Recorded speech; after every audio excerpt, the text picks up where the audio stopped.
Hey everybody, it's Jase with Marshall Made Collectibles, and today we have a very cool unboxing and review. As you can tell from the title card, this is the Immortal Hero, also known as Spawn. Now, this is by a company called War Story. I've never done any of their figures or reviews before, so this is a first for me. This figure is not without controversy. They say it's 1/6 scale, but he stands like 17 inches tall. And I know that is not going to make it in scale with most 1/6 scale figures, even though Spawn is supposed to be like 7 foot tall in the comics. Anyway, on the front of the box, it says Immortal Hero, Heroes Never Die, Justice Never Dies, War Story. It's number WS013. Out of that brown shipper, we are greeted to a beautiful art box. It says Immortal Hero on the side. You have a big picture of Spawn on the front holding his gun. Again, with that tagline, Heroes Never Die, Justice Never Dies, in the bottom. As the box turns to its side, it just has the Immortal Hero and that logo that they have come up with. This is still sealed. It's apparently like a flap kind of thing. On the back, we have a picture of the figure and all the accessories, which includes the sword, the BFG, some hands, and some chain.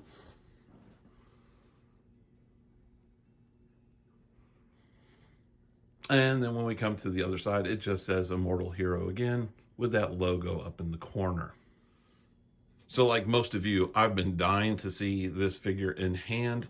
And remember, I'm shooting this in 4K, so let's take a look at the Immortal Hero from War Story.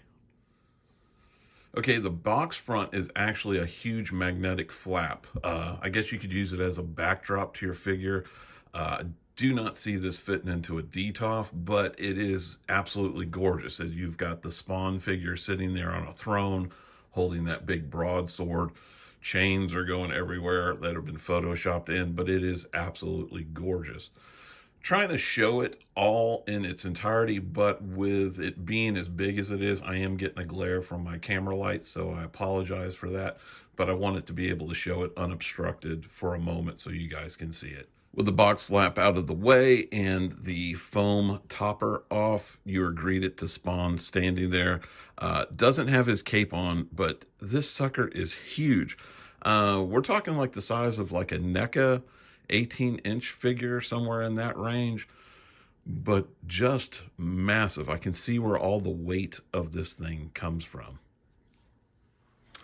Under that first tray, you have the second tray, which has the BFG. You have his broadsword, his leatherish kind of cape, and the bag of chain, just a shit ton of chain.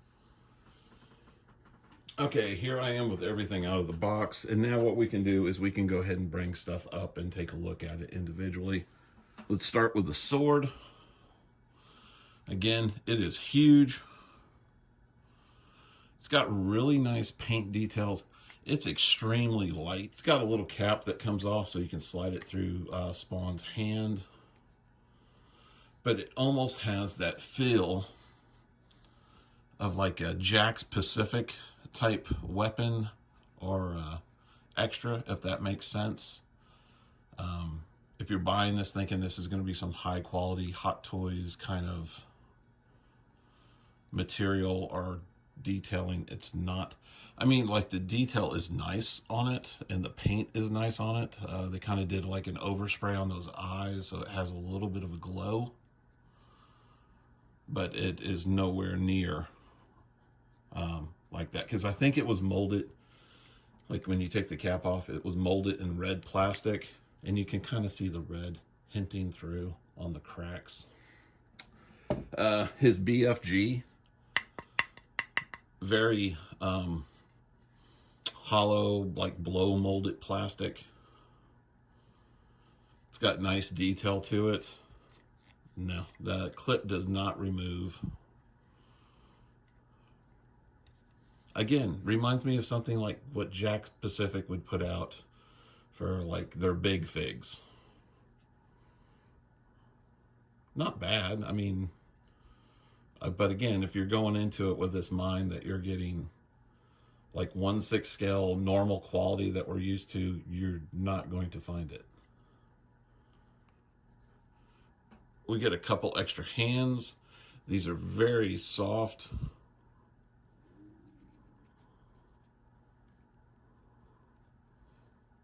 And it is a peg system, but super, super soft. And I didn't think there was any paint detail, but it looks like there's some like blue haze kind of paint detail going on. Now he has two hands on the figure, but they're like the round one, grabbing hands, so I guess they would be good for the sword. I guess you could use them for the gun as well. The chain is just a bag of chain, literally. I thought it was going to be wired or something like that, have a wire in it, but it is just a ton of metal chain. There are some points on the end of the chains, so you could do that.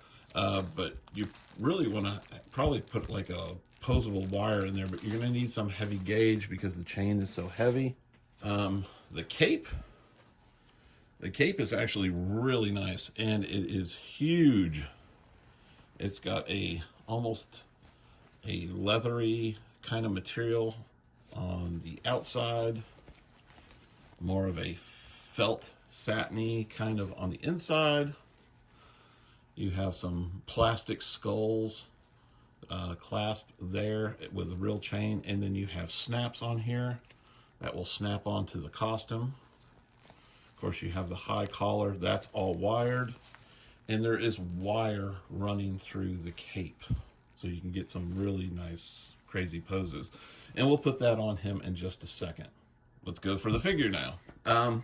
One thing I noticed, it looks like in the prototype pictures and what we're seeing in front of us, these two pieces have been exchanged. I thought that this long gauntlet was on his right arm and the short one was on his left. I could be wrong, but I thought that's the way the production photos looked. He does have a bandolier, and it has a bunch of these like grenade shells on there, and they are all metal. Getting the figure up close and personal, there are no ankle joints. These feet are molded. The whole boot area is molded. Some nice paint details. The suit is a very rubbery material. This is just like a hard plastic for the pouch on like a leather kind of material, leatherette. The skull on his belt is plastic. The chains are metal.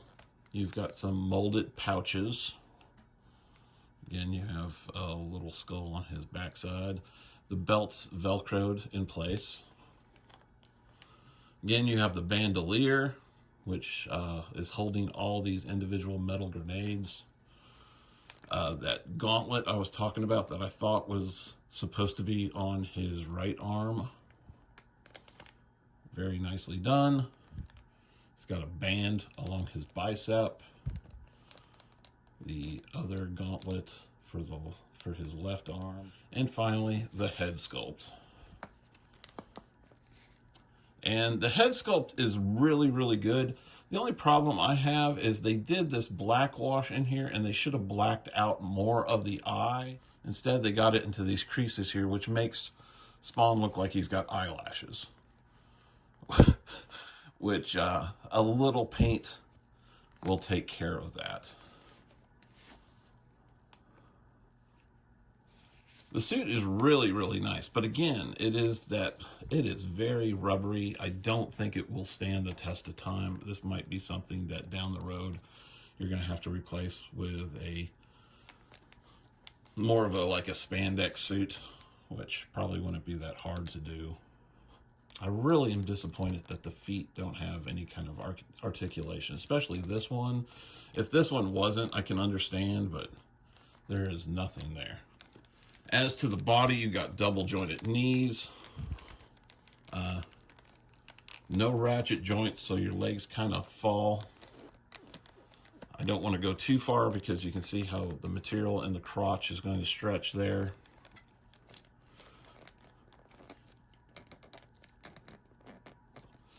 There is no bicep. It's just right there in the joint there.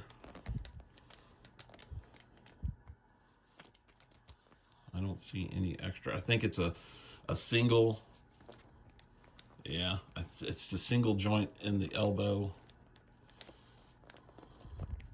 Chest is soft. See if there's yeah, there is an ab crunch. And there is some head tilt. I mean, he's got good posability, but honest to God, he's probably just going to stand on your shelf looking like a badass. Give me a second. I'm going to put him together, and I think I'm going to switch these over the way they were in the production photos. Okay, and here he is all put together, and he looks incredible. He is a beautiful looking figure. The quality of the materials used and the design choices, I am not thrilled about. I'm not going to lie. I honestly think if McFarlane made an 18-inch Spawn, they would probably do it a lot better. Things that I'm concerned about in the long run is the underlining body.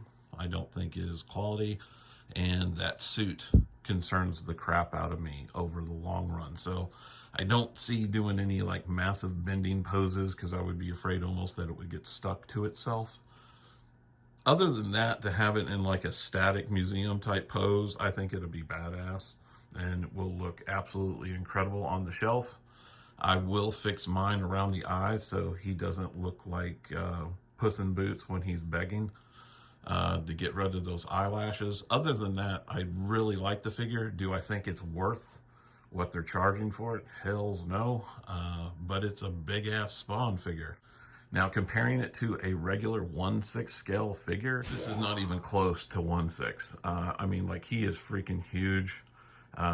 He makes the Batman figure look like a child. And this DX version of Batman is probably the larger of the Christian Bale Batman. So that tells you something right there. So in wrapping up, I gotta say, I really like the figure. I know it may have sounded like I didn't because of some of the things I brought up, but I'm just being honest. Nobody pays me for these reviews. I do them out of my own money. So I like to be fair and honest, and I think collectors should know what they're getting into if they're getting ready to buy something. And this thing ain't cheap. I will say I got mine through 1/6 Kit, and they shipped it promptly and fast, and it was very well protected. My box is perfect. The inner box was perfect. It was double boxed, beautifully sent, corner protectors, the whole 9 yards. Kit always does an amazing job at shipping everything. Now, if you hang back, I will have some HD photos of him up close and personal, including all the accessories, the head sculpt, what have you, so you can see it in true 4K. And again, if you're new to our channel, go ahead and hit that like and subscribe button and that bell notification. That way, every time I put out a new video, you guys will be the first to know. And again, this is Jase for Marshall Made Collectibles. I thank you for watching. Take care and stay safe.